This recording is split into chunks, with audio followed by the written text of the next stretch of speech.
So in this particular training video, I'm going to be taking you through some of the essential kind of basics of music theory. And this is going to be a particularly helpful video if you are a complete beginner and you've never even, looked at any music theory before at all. But also, if you're a bit more of a veteran and some of these concepts you may already know, I'm sure that this video will still help you massively and perhaps even see, music theory in a slightly different way than you may have, looked at it or learnt about it before. So, no matter what kind of level you are at, I still recommend watching this video start to finish all the way through. I'm going to make it as fun and as enjoyable as I possibly can as well. Let's pretty much just dive right in and get started, and I'll take you through what we're going to be covering. So, going to be talking first of all about something called intervals and scales. So, I'll explain very shortly what that means and what that's all about. Also going to be taking you through chord theory as well. So that's where chords come from and how they're built and, how they work and the theory behind that essentially. And then going to be talking about something called harmonised scales as well. So once you kind of like understand the basics of how scales work and how chords work, then going to be taking you on to actually what's called harmonised scales, where we turn those scales into particular chords, and it's really useful for being able to figure out what chords go with what and figuring out new chord progressions and things like that. I'm also going to be covering modes in today's video as well, because they are really useful, and modes are something that I personally took a long time to get my head round, just because it was made like it seems to me like so much more complicated than it really is. So I'm going to be breaking it down all in plain English so that it makes complete sense and how it is that you can actually use them as well. And also going to be giving you a bit of a quiz at the end. I'm going to be handing over a quiz that you can do just on your own. You can do it with someone in the Facebook group, all that sort of thing. So that's what we're going to be covering today. And don't forget that even though we're going to be talking about, some of these music theory concepts and everything like that, this is all with the aim of helping you write songs, all with the aim of helping you write great songs and becoming a great songwriter. That is the purpose of this. That's why I've built this training video. It's all to fit into that ultimate main goal. So let's dive right into this training video and we'll get started. So let's talk about intervals and scales. So intervals and scales are in essence the backbone of music. That's really the best way to think about them. This is where we kind of start out in order to build on our music theory knowledge. So both are very useful for showing you how music fits together. So that includes chords and chord progressions and melodies, everything basically. So I'm just going to give you a couple of definitions here of what they are, because this is just a really useful place to start. So an interval is essentially the gap or the difference in pitch between two musical notes. So essentially, if you were to play the note G and then you were to play the note C, for example, then that would be what's known as a perfect fourth. And that's essentially because in the major scale, which we're going to be talking about very shortly, it's 4 steps away from that first note. So that's basically what that means. And I've actually got my guitar here just to give you a quick example. So here's the note G, and here's the note C. And that's what's known as a perfect fourth, and that is what the interval is. So that's just one example. You can also have what's called a perfect fifth. You can also have a major third or a minor third. And you can hear the very clear difference there. So the third is what makes a particular chord sound major or minor. We'll be getting onto that later in this video. And then you can also have this really interesting interval called a diminished fifth or an augmented fourth. They're both the same thing in this case. You can hear that sounds very dark. That's also an interval known as the devil's interval. Back in medieval times, you could get some pretty nasty punishment if you were caught writing music with that interval within it. So, it's known to be kind of like a something that summons the devil or something like that. Is what is apparently where that whole thing comes from. But that's essentially what intervals are. So I hope that makes sense. That's explained what that means. So if we just go on to scales here, so the second definition here, so scales are essentially a sequence of notes which follows a particular pattern of intervals. So these are the two most common scales that you're likely to come across, and also what we're going to be using a fair amount throughout this video as well. So if we talk about the major scale here, that follows this pattern of tone, tone, semitone, tone, tone, tone, semitone. So if you're not sure what that means, there's a little key at the bottom of the page here. So a tone means 2 steps up and a semitone means 1 step up. So for example, if I started at the note G and went up a semitone, I'd get G sharp. Or if I started again on G but went up a tone, that would come to A. So that's essentially how it works. So that's the pattern for the major scale. So the minor scale, if we start again on the note G, and then we just follow the natural minor scale pattern. So that's tone, semitone, tone, tone, semitone, tone, and then a final tone for the octave there. So that's how it all works. This is how all these things fit together. And there are so many different scales out there. I'm not going to be going into a whole bunch of them today because it's not necessarily going to be particularly helpful, especially not at this stage. But that's basically how the whole system works. So a particular scale follows a particular pattern just like this. So let's move on from this particular bit. So here is the C major scale, which I just want to use as an example here. So I've picked C major in this case because it is so easy to kind of understand. There's no sharps or flats in there. And if you were to play this on a piano, it would just be all of the white notes starting from C and then going up to the next C, which would be the octave above. So this is what the C major scale sounds like on my guitar here. It's a scale that's used a lot for things like nursery rhymes and stuff like that. So that's the C major scale. Now I want to show you the A minor scale. So this is the A minor natural scale, but very often it's just called the A minor scale, just to keep things simple. So as you can see, if we just flip between them there, you can see that it's got exactly the same notes, but just that it starts on A. So if you look at the 6th note, which is A, and then you just count up, so A, B, C, D, E, F, G, then you get the A minor scale. Now I wanted to show you this because this is something called the relative minor.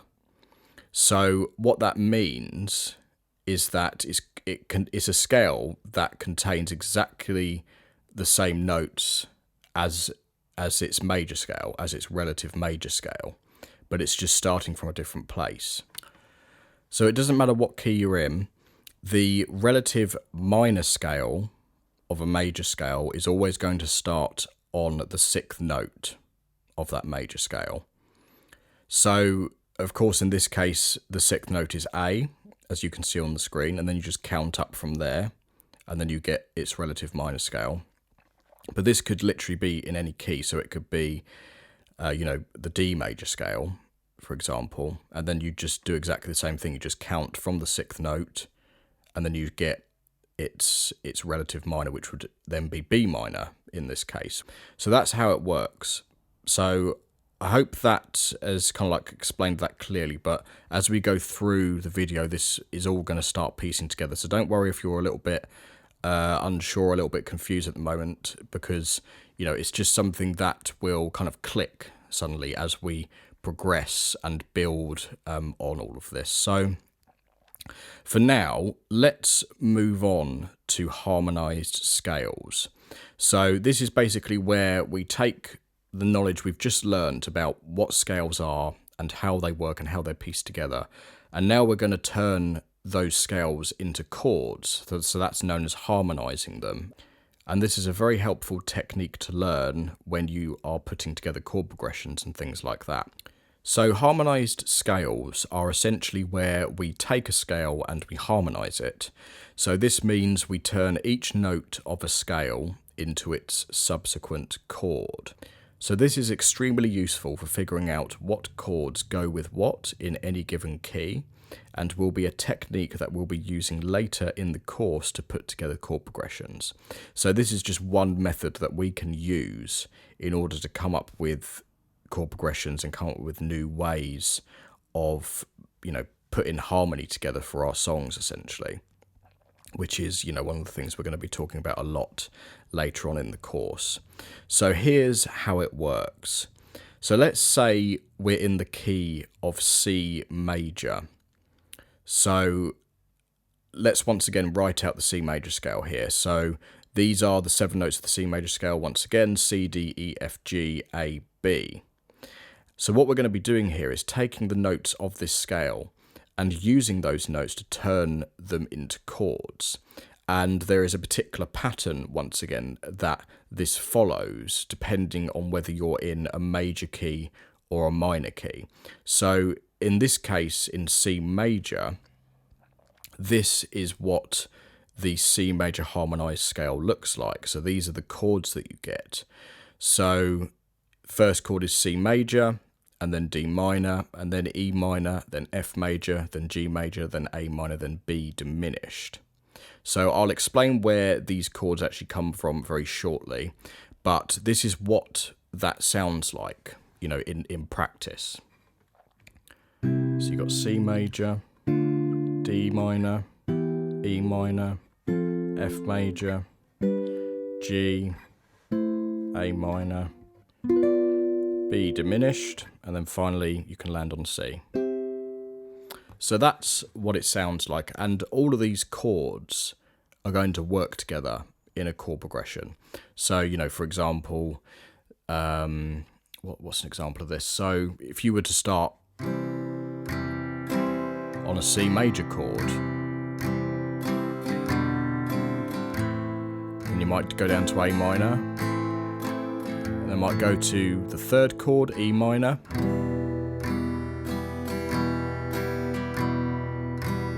then to the 5th chord, G,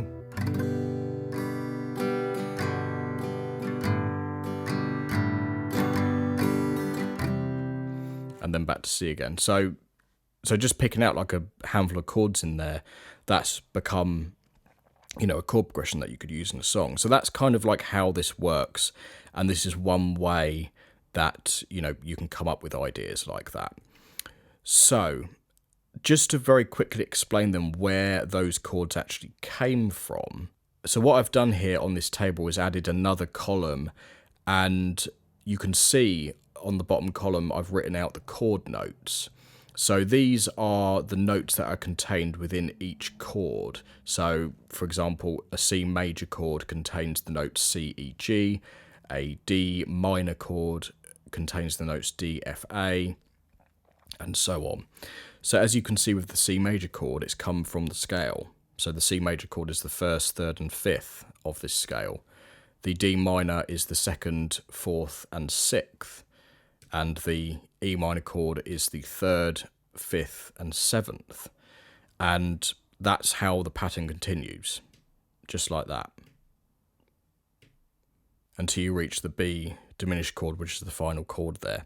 So that's essentially where they all come from. And that's the same with all harmonized scales. You are taking the notes out of the scale, and then you are putting them together into chords.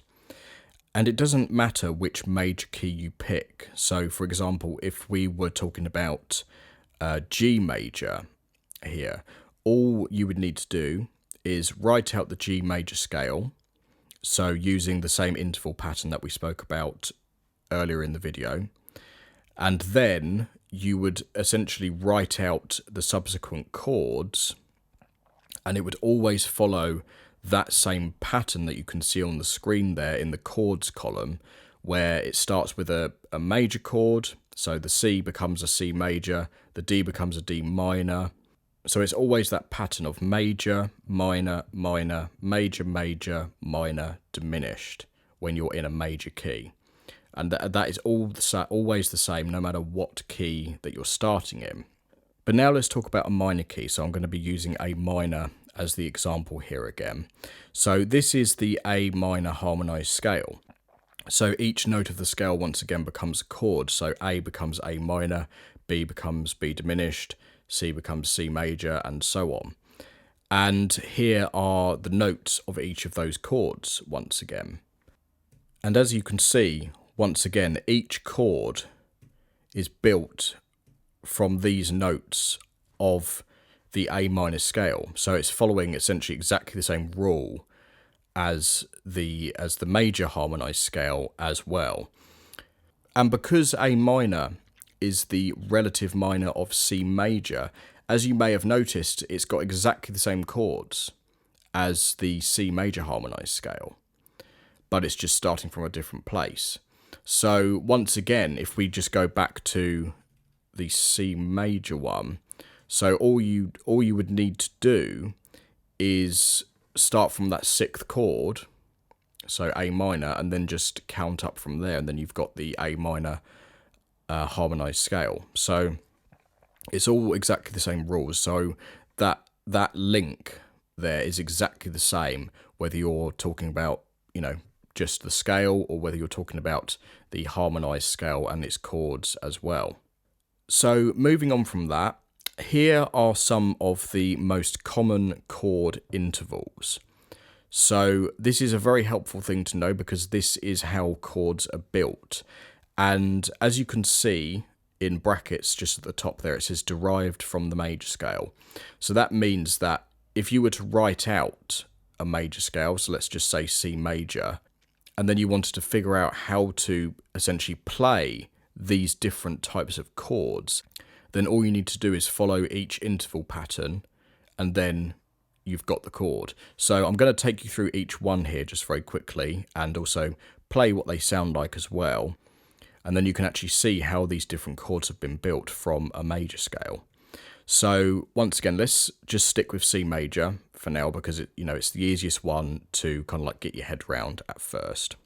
So let's put together the major chord, which is of course going to be C major because we're using the C major scale.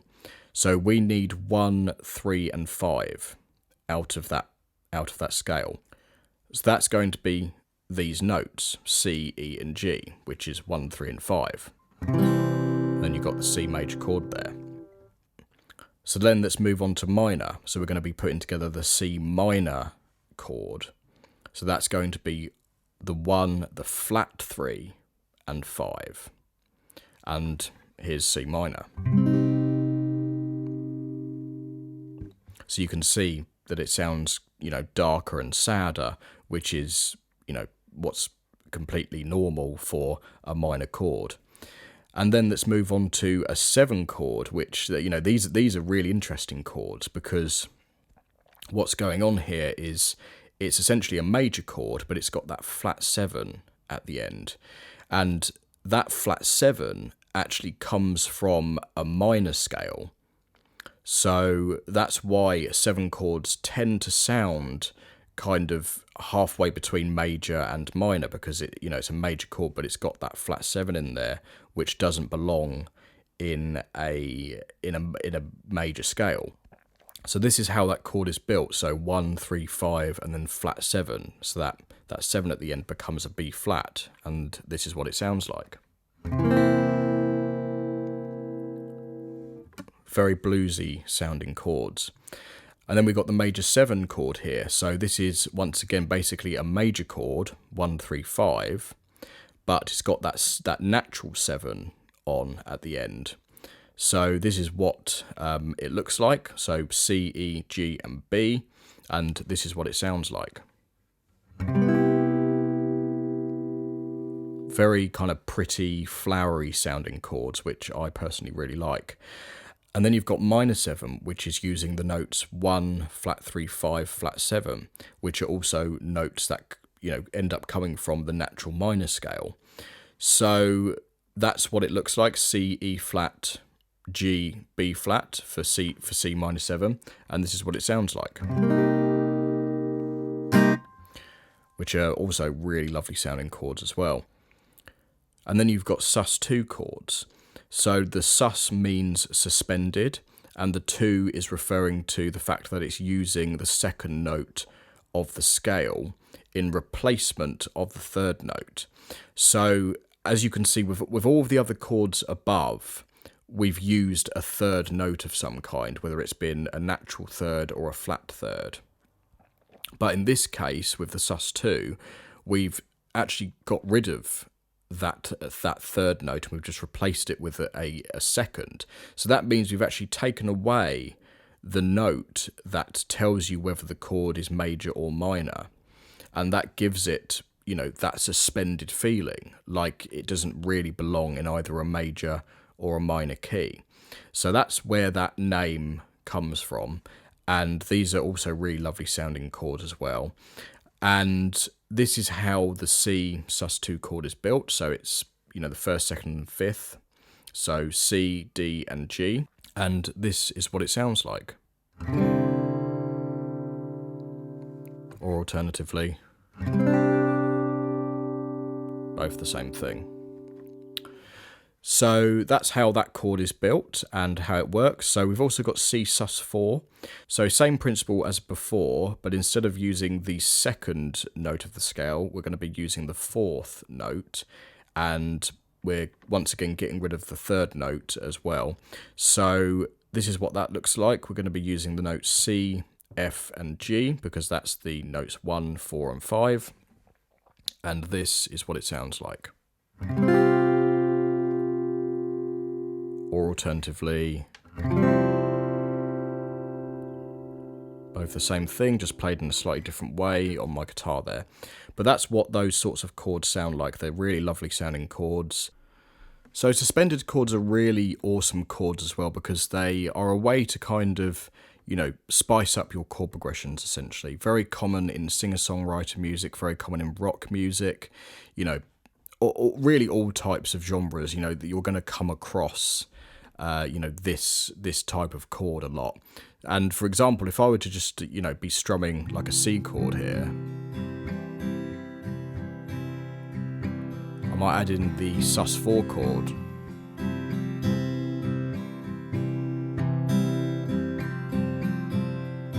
And the sus2.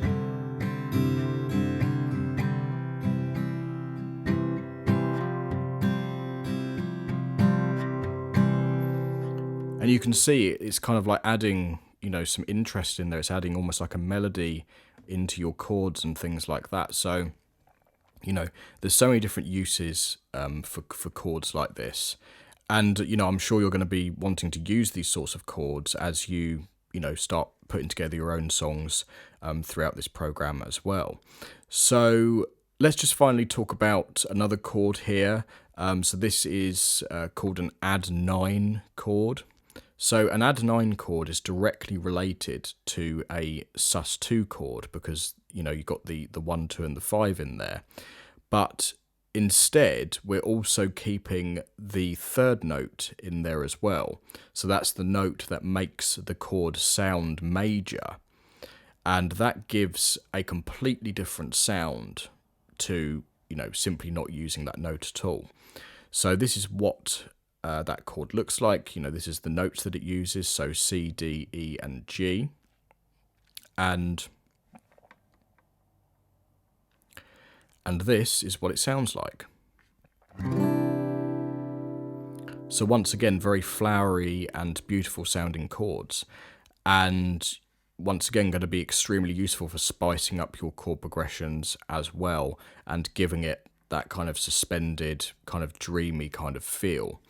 So just to quickly explain before I move on from this, why is it called an add 9 chord instead of, like an add 2 chord or something like that? Because it's, there's no 9 in there, there's no ninth note, it's still just got the second note in there. So really it's for the sake of ease of being able to read it, because, it's very easy for that to, get confused with a sus2 chord if it was also called, an add 2 chord. So in order to keep things simple, they call it an add 9. And where that 9 comes from, so if I were to count up the major scale like this, so this is the C major scale, so 1, 2, 3, 4, 5, 6, 7, 8, so 8 is the octave, and then 9, so 9 is a D note in this case, as it shows there, but it's also the second note as well. So, this is where things can get a little bit confusing because there is no ninth note in a major scale per se, but the ninth in this case is also the second note. So if you wanted to, for example, put together an add 11 chord, which is another type of chord, all you need to do is count up to 11. So there's your 9, 10, 11, and that note, which is an F note that I'm playing there, is also the fourth. So to make an add 11 chord, it'll be 1, 2, 4, 5, for example, and then there's also add 13, which is 1, 3, 5, 6, so it has that sixth note in there. So that's how it works, that's how they're written, and there's so many other chords out there that there's a lot more than this, but these are kind of like the ones that you're most likely to use, especially as you're getting started, with putting together your own chord progressions, and then from there we can actually build on that, and you can start building up kind of like your kind of like bank of different chords that you can use. But I hope that all makes sense, and if you have any questions about this, then please don't hesitate to, add a question into the Facebook group if you want some extra help with this. But for the most part, if you're feeling a little bit confused about it at the moment, then, just go back, and just watch this part of the video again, and, it will click and it will all make sense. So finally, let's talk about modes. So modes in music are often confusing and misunderstood. It's one of those things that took ages for me to get my head around, and it didn't have to be, so complicated. So my aim here is to break it down into plain English and make it as easy as possible to understand. So modes are very useful because they open up a whole other world of possible sounds and chord progressions, which are, of course, extremely helpful in songwriting. So you want to make sure that you do watch this, and you watch it again if you need to, just so you can kind of like get your head around how this all works. But I'm going to do my best to explain it as best I can kind of first time here, so that it all makes sense of how this all kind of like pieces together.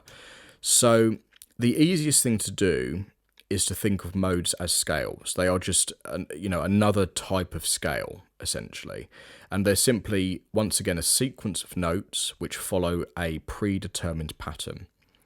So there are 7 types of modes. So this is their names. So Ionian, Dorian, Phrygian, Lydian, Mixolydian, Aeolian, and Locrian. Now, that may, if you've never seen this before, that may already look like just ridiculously complicated. I'm pretty sure these are Greek words. But that's besides the point. That's completely irrelevant in this case. This is just the names that they have. But what matters is how to use them and how they actually work. So each mode has its own flavour. Many people refer it to that as it having its own flavour, or rather it just its own sound. That's simply all that means. And this is the order they're typically written in, because it's the order they come in when you derive them from the major scale. So more on this in a second of what I mean by that. So modes can easily be derived from the major scale. So depending on which note you start from on the major scale depends on which mode you are playing. So if I were to play the C major scale here, that is the first mode. So the major scale is actually also the Ionian mode as well. So if I were to play the Dorian mode, which is the second mode, as you can see on the screen, I would start from the second note of the C major scale, and because the second note is D, then it will become the D Dorian mode. So I hope that makes sense, and this is what it would sound like.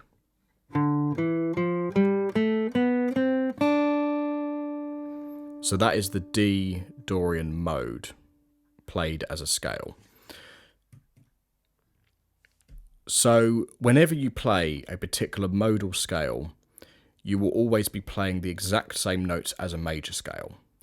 So in that case, when I was playing the D Dorian mode just then, I was playing the exact same notes as the C major scale, except that I was just starting from a different note. So as it says on the screen here, the last part, it says it'll just have a different root note. So that's the note that you start from. So that's what I mean by that. So that's what's going on there. A mode is essentially just a major scale, but you start from a different note. So that's how these things all link together, and that's how modes link back to major scales as well. And that's why, you know, the major scale is such a helpful thing to understand, because as soon as you know that, then all these other things start branching from it, you know, including chords, modes, you know, all those sorts of things. So this is essentially how it all works. So here's the C major scale again. So written on the screen, this is also the Ionian mode, as I mentioned before. So the first mode, the Ionian, is always a major scale. It's exactly the same. So now instead of starting from the note C, let's start from the note D instead. So now we have D Dorian. So that's what I just played you just then, but this is just that visualized. So as you can see, it's exactly the same notes as the C major scale, but you just started from the note D, and then you get D Dorian.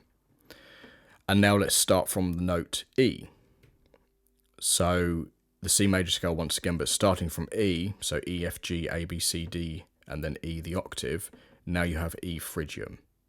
So Phrygian is the third mode, going by, you know, that same order that I showed you previously. So that's how this all works. And so on. So, you know, going through all the different modes, same order as before, you'd get exactly the same thing. So, for example, if I started on the note F from the C major scale, you'd get the Lydian mode, you get F Lydian. From G, you'd get G Mixolydian. From A, you get Aeolian. And from B, you'd get B Locrian. So that's essentially how it works. So what I've done here is I've put the modes into this kind of table so that you can see how they are actually kind of put together and how they are derived from the major scale. So as you can see from the top one there, the Ionian one, it has no sharps or flats because it is just the major scale. And then as you move down, there are, you know, different flats and sharps that are added in order to turn a major scale into a particular mode. So for example, with the Dorian mode there, if I were to play the C major scale, but I just flattened the third and then flattened the seventh note, then I'd be playing C Dorian instead of just the C major scale. And if I were to play once again the C major scale, but instead I wanted the Lydian mode, then I would just sharpen the fourth, and then it would become C Lydian. Now, whilst I'm showing you this, I personally don't find this the easiest way to understand modes. I find it easier to basically link them back to some kind of major scale, because as I said, when you play a mode, you are actually playing the same notes as a major scale as well. Now, I personally find it easier to understand them like that, rather than thinking of them as separate scales with particular interval patterns like this table shows you. But I wanted to show this to you just in case you would prefer to learn them like this and understand them like this, because, you know, we're all different. We all kind of like to understand these things in different ways. But for the most part, I think it's easier to understand them as major scales, but just played, you know, from different notes, essentially. And that's what I'm going to be talking about a bit more very shortly as well. So one more thing I want to show you here is just this slight reordering of the modes in this table. So if you wanted to learn the modes like this and learn them, you know, as separate scales, this is actually a very helpful kind of reordering. The reason for that is because if we just jump back to this one here, you can see that, you know, the sharps and the flats is kind of like a bit jumbled, and it's kind of a bit confusing because you have like 2 flats in the Dorian, then you have 4 in the Phrygian, and then you have 1 in the mixed Lydian. You know, it's just a bit of a jumble when they're ordered, you know, as they normally would be. But a nice reordering here is to start with the Lydian, which has the 1 sharp, then the Ionian, which has no sharps or flats, then mixed Lydian, 1 flat, Dorian, 2 flats, Ionian, 3 flats, Phrygian, 4, and then finally Locrian, 5. So that's just kind of a simpler way of understanding this and a simpler way of visualizing, you know, how these modes have kind of like been put together essentially. So feel free to take a screenshot of that as well if you think that'll be helpful. You know, you can pin it up to like, you know, a pin board or something like that, and that will kind of like help, you know, kind of like see how this has all been kind of like put together and derived from, you know, a major scale. So just like major and minor scales, modes can also be harmonized into their relative chords. And to figure out what chords will work with each mode, so i.e. to figure out the harmonized mode, I find the easiest thing to do is link it back to a harmonized major scale. So it's the same principle here. We're going to be linking it back to a major scale, but in this case it will be harmonized with chords. So let me just show you how this works, because this is going to be very useful when we start composing chord progressions later on in the course. So let's just say that we wanted to figure out which chords we can use for the mode B flat Lydian. So I've just picked a random mode here. So in this case, B flat Lydian is what we're going to be doing.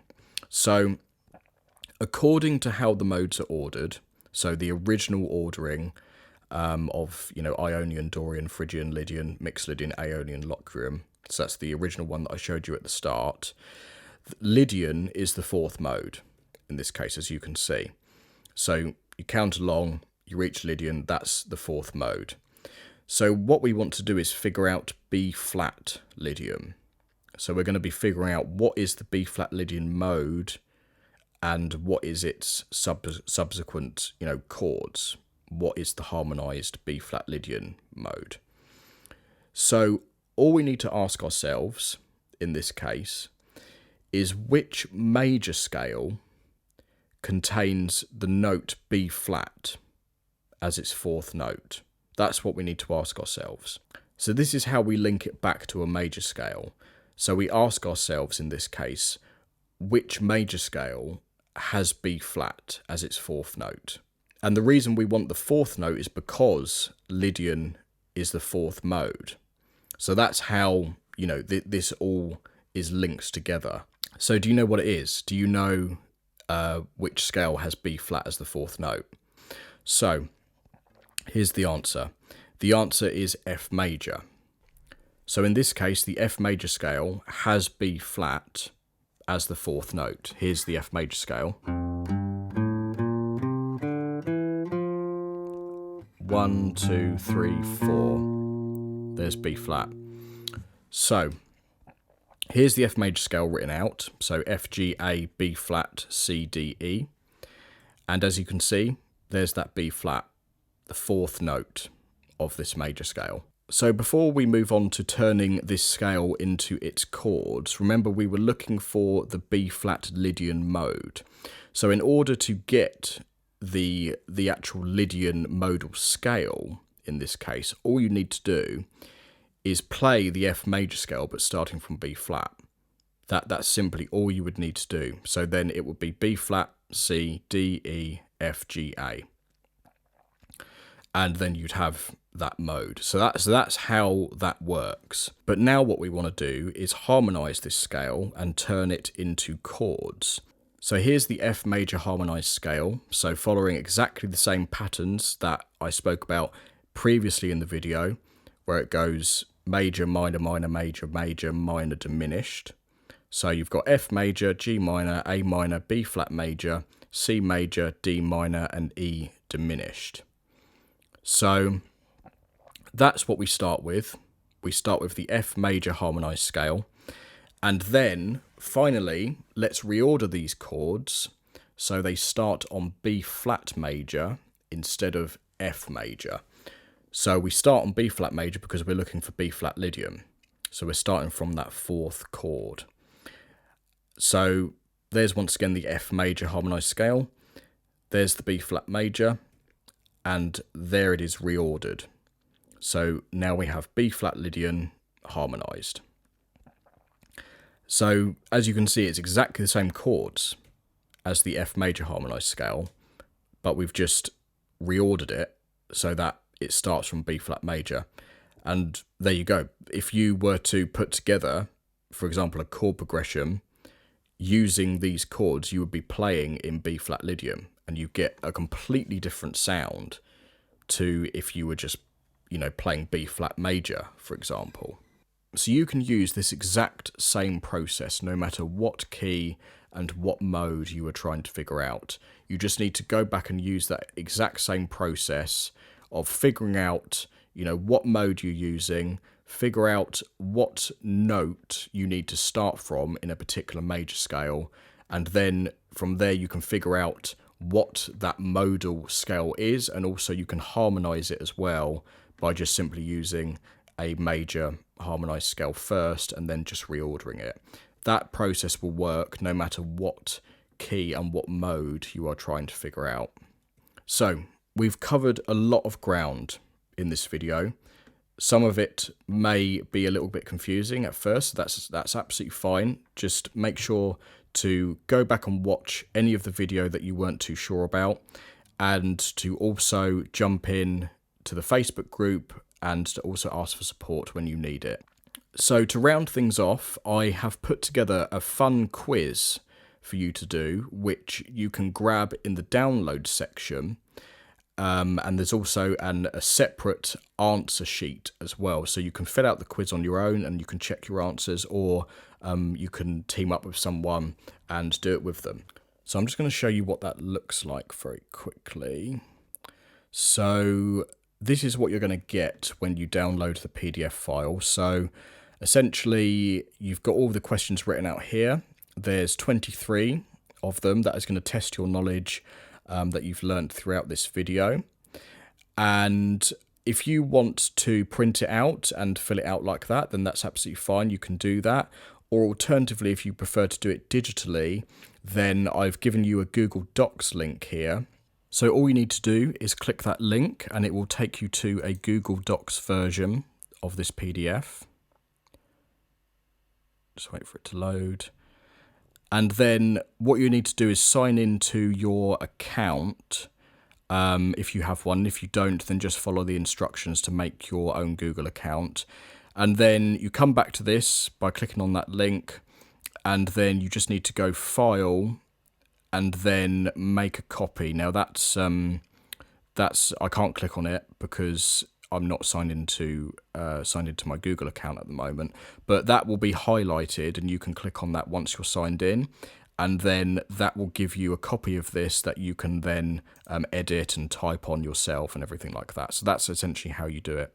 So just going very quickly back to here. So it says, I've put together this fun quiz below based on the video music theory essentials in week 1.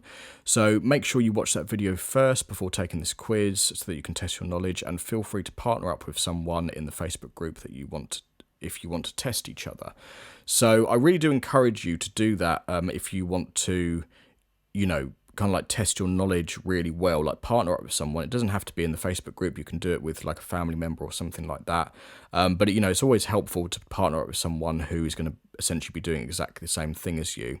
And you just want to just go through and answer the questions, and any that you're kind of unsure about, then that just means that you need to go through the video again, and just make sure that you fully understand like this stuff, and then it's going to help you to answer all of them. And really, I've designed it so that once you can answer all of these questions, then your kind of knowledge and your theory is solid, and it's going to be really up to the point it needs to be in order to continue with the program, and to really understand the concepts that I'm going to be talking about for the rest of it. So there's the quiz. Go and fill it out. It's just a bit of fun as well. And apart from that, that is really the end of this training video. So thank you so much for sticking through this with me. I hope you are enjoying the program, and I hope that you enjoyed this particular video. Cheers.